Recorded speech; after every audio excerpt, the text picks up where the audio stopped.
Pag-uusapan natin ngayon ang isang agimat na maaari mong makuha sa pusang itim tuwing Biyernes Santo. Ang pusa sa paniniwala ng iba't ibang kultura ay pinaniniwalaang nagdadala ng swerte. Dito sa atin sa Pilipinas ay maraming pamahiin sa alaga ng pusa. Ang paniwala dito ay ito ay may siyam na buhay. Ang paniniwala ng karamihan, pag nakasalubong ka ng itim na pusa ay mamalasin ka. Alam niyo ba na may makukuha kayong agimat sa itim na pusa? Sa inyo na po kung kayo'y maniniwala sa aking ibabahagi o hindi. Ang taglay nitong bisa ay tagabulag. Ililigtas ka sa tiyak na kapanganiban at liwas bala. Sa pagkuha nito ay may proseso. Sa mga taong may karunungan dito, mas malakas ito kung ito'y gagawin at kukunin sa araw ng Biyernes Santo. Gawin ito nang wala sa inyong nakakakita.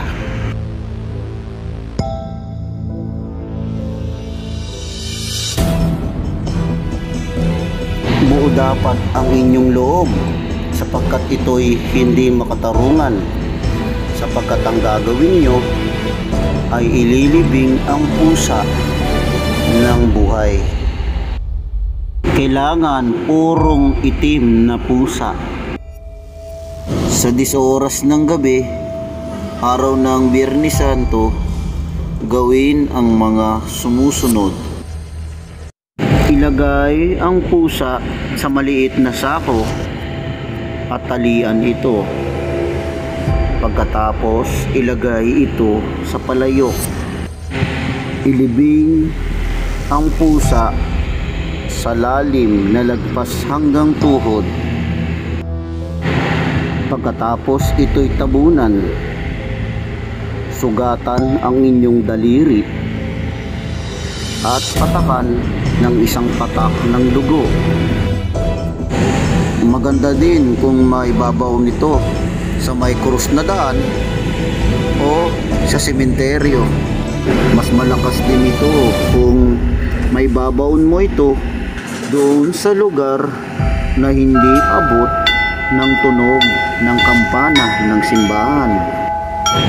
Makalipas ng 1 taon, balikan din ito sa araw ng Biyernes Santo. Hukayin ang inlibing na pusa. Mas madali rin mahanap ang buto na may bertud kung magsasama kayo ng bata edad 5 hanggang 7 taong gulang, sapagkat ang mga bata ay may busilak na kalooban, kaya madali nila itong makikita. Kung wala namang makaisamang bata, ganito ang inyong gawin. Magdala ng isang salamin at isang kandila. Sindihan ang kandila.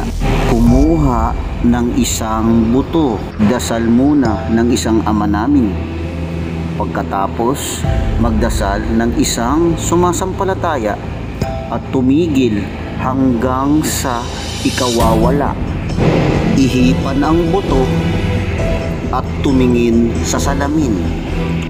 Pag nakita mo ang iyong sarili sa salamin, itapon ang buto at kumuha ulit ng ibang buto. Ulit-ulitin ang prosesong ito hanggang sa magawa mo na hindi mo na makita ang iyong sarili sa salamin.